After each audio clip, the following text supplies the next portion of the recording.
Bonjour, bien-aimés dans le Seigneur. C'est avec grand plaisir dans mon cœur que je te parle de la part de Dieu. Je bénis Dieu, lui qui est le maître des temps et des circonstances. Il est aussi le maître de toutes choses. Nous sommes dans une circonstance, nous sommes dans un temps.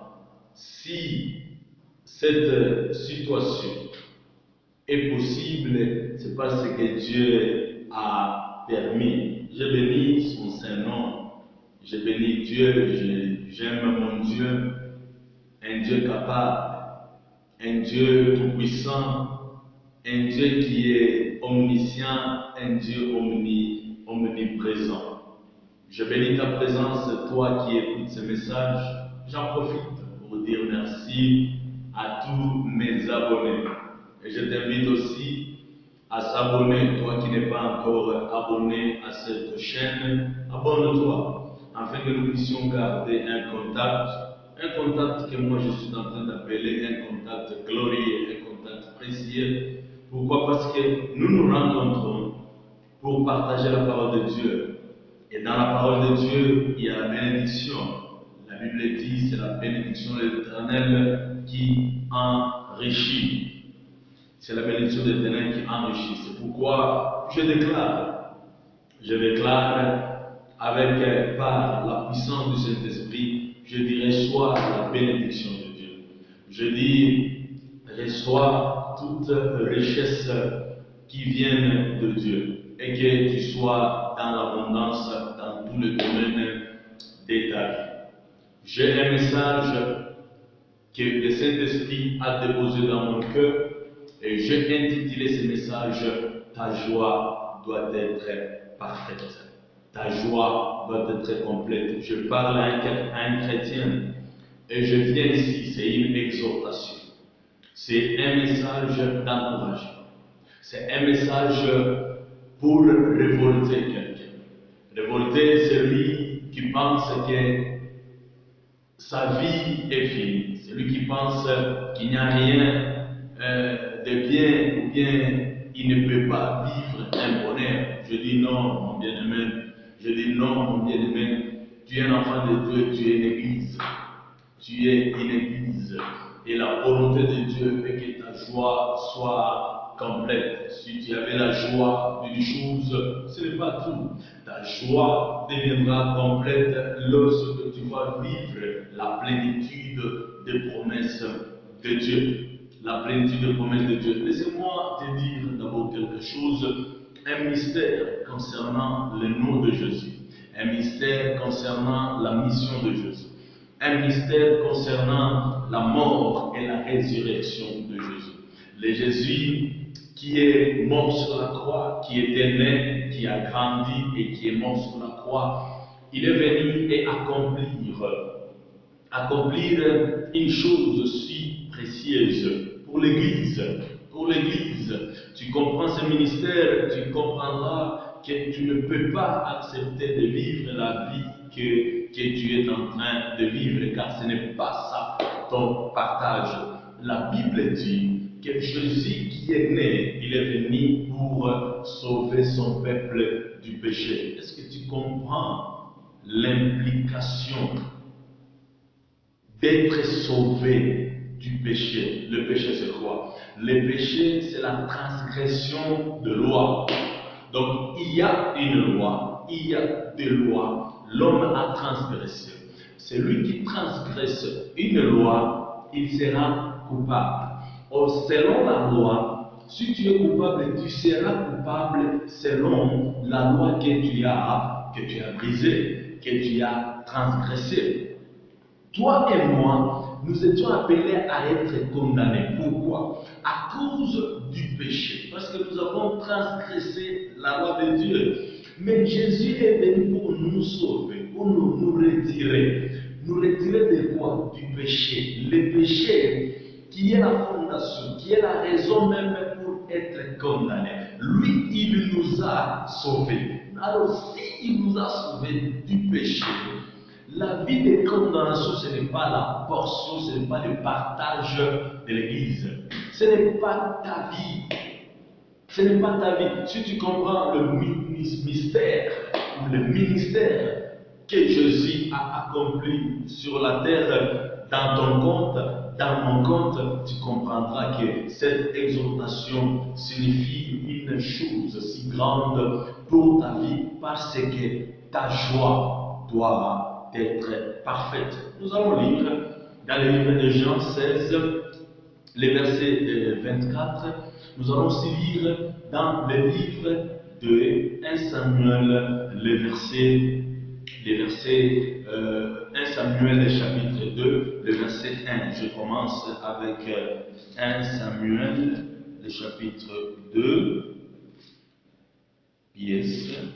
1 Samuel chapitre 2, le verset 1. La prière de Anne, la Bible dit ceci. Anne pria et dit, mon cœur se réjouit en l'Éternel, ma force a été relevée par l'Éternel, ma bouche s'est ouverte contre mes ennemis, car je me réjouis de ton secours. Jean 16, 24. Jean 16, 24. La Bible dit, jusqu'à présent, vous n'avez rien demandé en mon nom, demandez et vous recevrez, afin que votre joie soit parfaite. Dans le livre de Jean 16, c'est la parole du Seigneur Jésus aux disciples. Aux disciples, dans ces cadres, dans cette circonstance, c'est toi et moi. Moi, je te parle parce que j'ai écouté. Toi, tu vas m'écouter de la part de Dieu. Un message qui nous concerne. Jésus dit jusqu'à présent, vous n'avez rien demandé en mon nom. Demandez et vous recevrez, afin que votre joie soit parfaite. Laissez-moi un peu analyser un tout petit peu la parole du Seigneur. Il dit ceci, jusqu'à présent, vous n'avez rien demandé en mon nom, demandez et vous recevrez. Donc, une façon de dire, si tu demandes, tu dois recevoir. C'est une confirmation. Et quand nous parlons de demander, nous sommes en train de faire allusion à la prière. Donc la prière, c'est un cadre. La prière, c'est un moment. La prière, c'est un moyen que Dieu a donné à l'Église, que Dieu t'a donné pour changer ta situation, pour rendre ta joie parfaite. C'est que la Bible dit. Demandez, vous recevrez.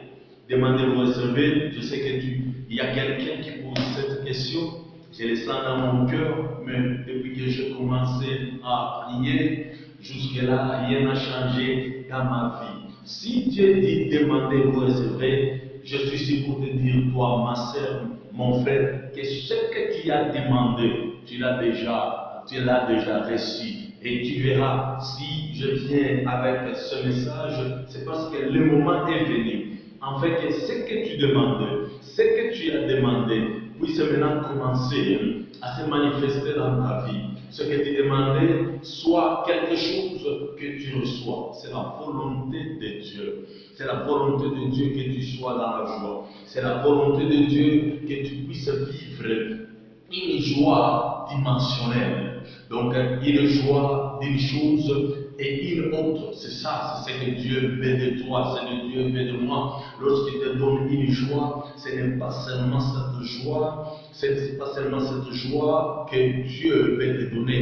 Non, Dieu veut que ta joie soit vraiment une joie sans limite, mais une joie qui est parfaitement qui est parfaitement complète, une joie qui te rend dans une autre dimension. La prière. Je t'exhorte sur la prière.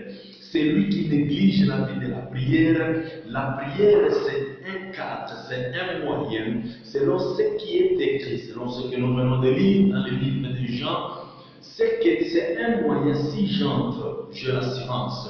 Si j'entre, je connais, j'ai cette assurance que je vais recevoir. Parce que c'est la confirmation. Jésus confirme, et la Bible me dit, Dieu, ce n'est pas un fils d'un homme pour mentir. Je viens encourager quelqu'un, je viens exhorter quelqu'un qui néglige la vie de prière.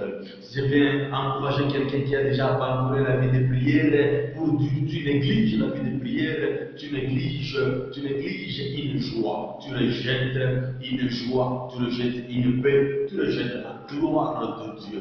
La gloire de Dieu. Lorsque Dieu nous a appelés, nous a justifiés, nous a glorifiés, c'est avec un objectif pour que l'Église, pour que toi, tu puisses être dans la joie parfaite. Je parle, peut-être toi, tu m'écoutes, tu n'es pas encore un chrétien. Je t'invite, donne ta vie à Jésus pour que tu deviennes l'Église. Donne la vie à Jésus pour que tu deviennes un héritier. Un héritier de quoi? Un héritier de ces choses que nous sommes en train de partager, que nous sommes en train de lire. Et la volonté de Dieu est que nous puissions vivre ces choses. Nous venons de lire l'histoire d'Anne. Peut-être tu connais cette histoire, mais ce que j'aime avec Dieu, lorsqu'il parle dans une dimension, bien lorsqu'il nous rappelle sur une histoire, parce que c'est un Dieu qui est derrière sa parole pour l'accomplir, une façon de dire l'accomplissement d'une joie parfaite dans la vie de quelqu'un est en train de venir et est une réalité. C'est pourquoi je déclare par la puissance du Saint-Esprit, je restaure la joie dans tous les domaines de ta vie. Je déclare par la puissance au nom de Jésus de Nazareth qu'une joie parfaite soit établie dans tous les domaines de ta vie. Tu es l'Église, tu es chrétien, tu es un enfant de Dieu. Cette vie de plairie, cette vie de douleur, cette vie de manquement, ce n'est pas ça. C'est que moi je viens de lire, ça ne vient pas de moi. La Bible me dit, si je demande, je dois recevoir. Et ma joie deviendra parfaite et complète lorsque je reçois. Comment recevoir? Je reçois au moyen de la prière. La Bible nous parle d'Anne. Une histoire peut-être tu connais. C'est une histoire vraie. Toute histoire que tu lis dans la Bible, ce n'est pas une imagination, une histoire vraie. La Bible dit dans le livre de Samuel qu'il y avait un homme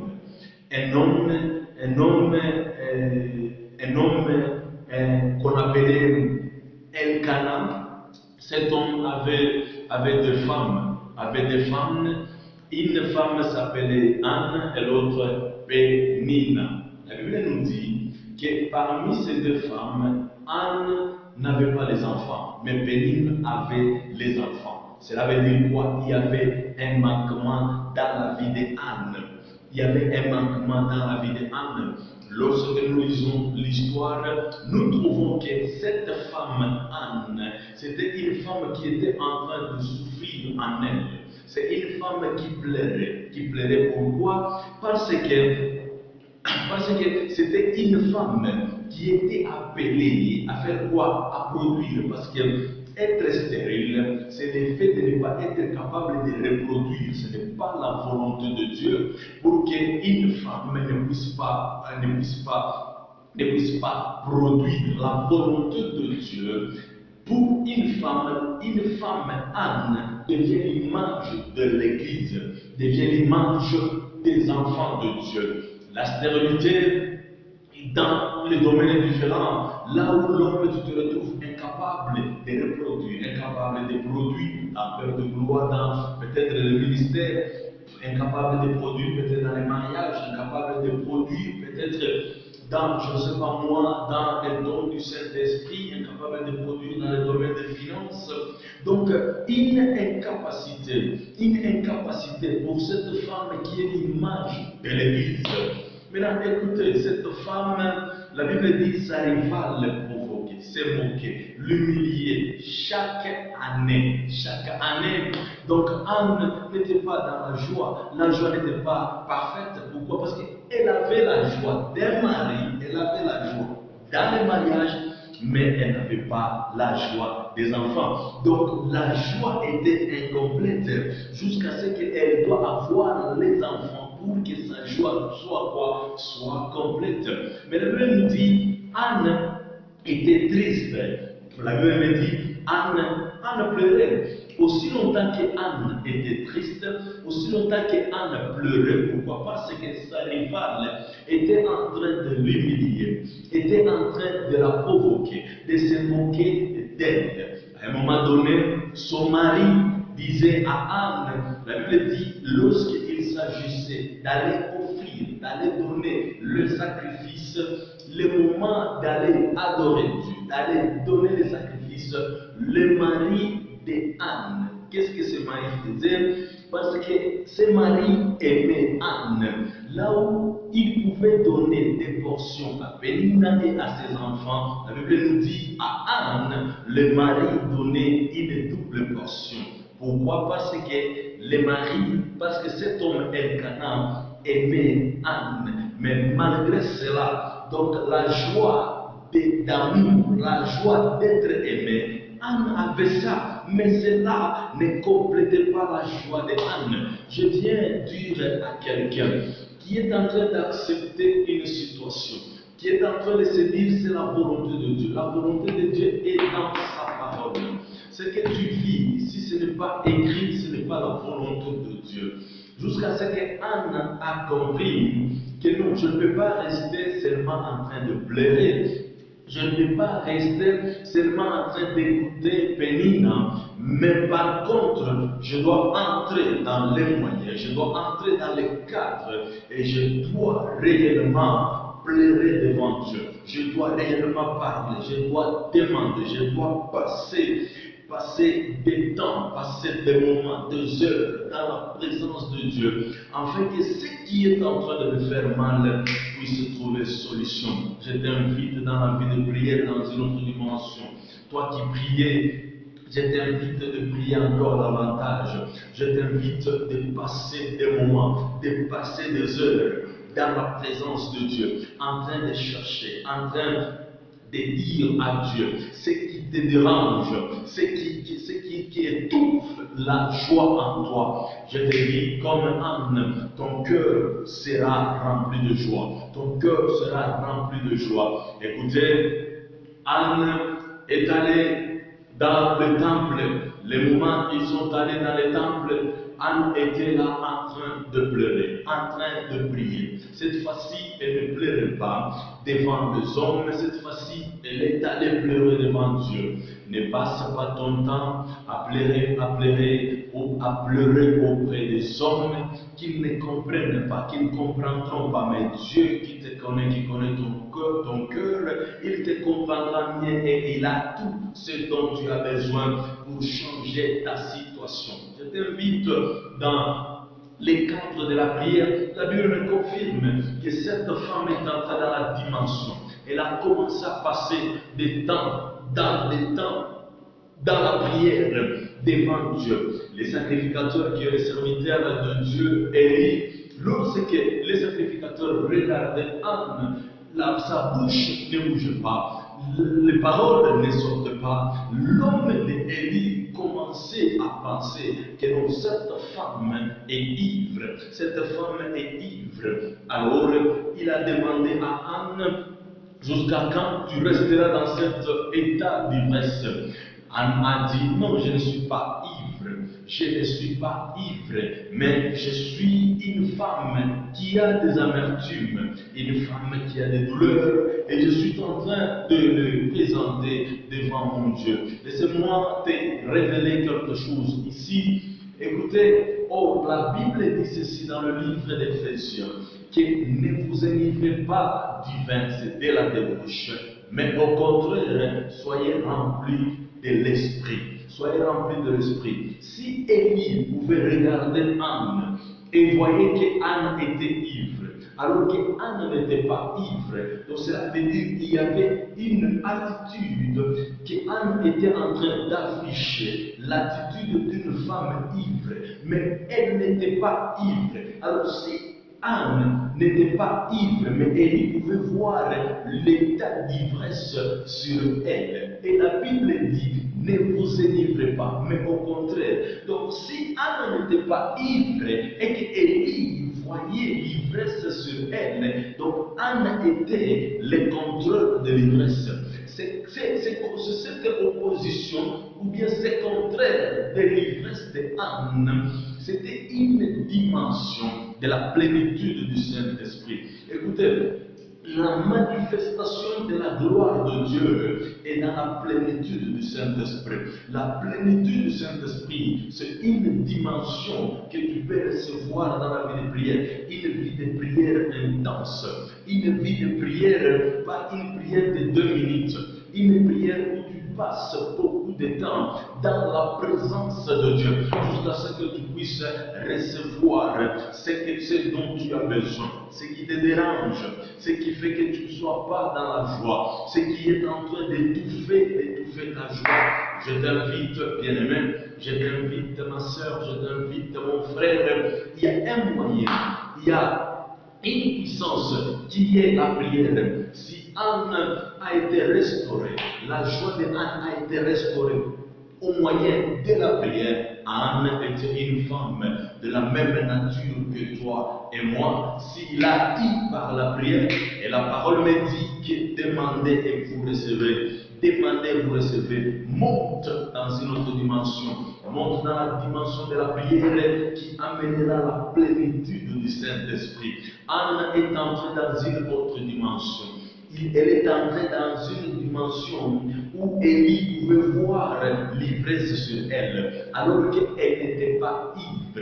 Monte dans une dimension où nous pouvons commencer, où les gens peuvent voir la plénitude du Saint-Esprit. En ce qui concerne la plénitude du Saint-Esprit, la Bible me dit ceci. Concernant Étienne, la Bible dit Étienne, rempli du Saint-Esprit, et fixa son regard vers le ciel, il voit la gloire de Dieu. Dans la plénitude, il y a la gloire. Ce n'est ni par la force, ce n'est ni par la puissance, mais c'est par l'Esprit de Dieu. La Bible dit, si l'ennemi vient comme un fleuve, l'Esprit de Dieu le mettra en fuite. Jésus dit aux pharisiens, il dit, si je chasse l'esprit par l'Esprit de Dieu, cela veut dire le royaume de Dieu est venu vers vous. Je t'invite dans la dimension de la plénitude. La dimension de la plénitude. Si Étienne a vu la gloire, parce qu'il était rempli, laisse-moi te dire ceci, la gloire c'est l'œuvre de Dieu dans ta vie. La gloire c'est la puissance de Dieu à l'œuvre dans ta vie. Et cette dimension n'est possible qu'avec la plénitude. Il est écrit ceci dans le livre de Deutéronome, tu seras béni plus que tout le peuple. Il n'y aura chez toi ni homme, ni femme stérile, ni bête stérile parmi tes troupeaux. Il s'agit de toi. Tu seras béni plus que tout le peuple. Et la parole de Dieu confirme qu'il n'y aura pas chez toi, chez l'Église, il n'y aura pas chez toi, toi héritier, toi chrétien, ni femme, ni homme stérile. La stérilité, c'est le caractère, c'est le fait de ne pas être capable de produire. Tu n'es pas dans la joie parce que tu ne peux pas produire dans tes business, parce que tu ne peux pas produire dans ton mariage, parce que tu ne peux pas produire dans ton travail, tu ne peux pas produire. C'est pourquoi tu es étouffé, c'est pourquoi tu as des amertumes. Mais la Bible dit, demandez et vous recevez, votre joie sera parfaite. La prière, c'est un moyen pour retourner, un moyen pour restaurer la joie dans ton cœur. Anne a prié et il a dit, mon cœur se réjouit dans l'Éternel. Que ton cœur se réjouit dans l'Éternel dans tous les domaines de ta vie. Que la joie que tu as perdue retourne au nom de Jésus de Nazareth. Repaille des renonces, je prie pour toi, toi qui souffres, toi qui es malade. Tu n'as pas la joie parce que tu es malade, tu n'as pas la joie parce que tu as perdu, tu n'as pas la joie parce que tu n'as pas du boulot. Je viens ici, au nom de Jésus de Nazareth, au nom de Jésus de Nazareth, je prie pour ta vie de prière, que tu sois restauré, car c'est un moyen pour que tu puisses retrouver la joie, que tu puisses retrouver la joie. Que tu puisses retrouver la joie, entre dans une dimension. Non, la stérilité, ce n'est pas ton partage. Nous venons des livres. Selon la volonté de Dieu. Dieu nous promet, il dit chez toi, il parle de toi, Église. Dieu ne voit pas la stérilité dans l'Église. Dieu voit la bénédiction. Dieu voit l'habilité de produire. Au nom de Jésus de Nazareth, Dieu lui mange les ânes.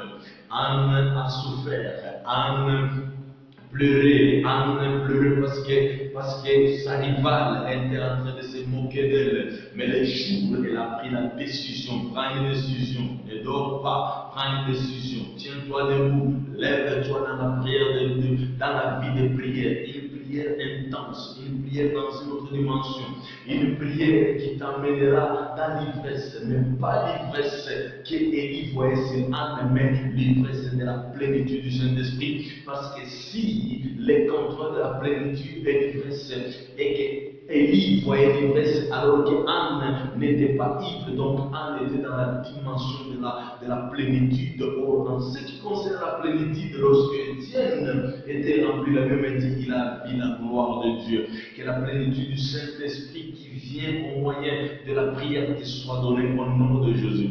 Te soit donnée au nom de Jésus. Je bénis ta vie. Je bénis ta vie. Je bénis tous les domaines de ta vie. Et je prie Dieu que la gloire, que la grâce, que la bénédiction t'accompagne dans toutes choses au nom de Jésus. Jusqu'à ce que nous nous rencontrons encore, que Dieu vous bénisse.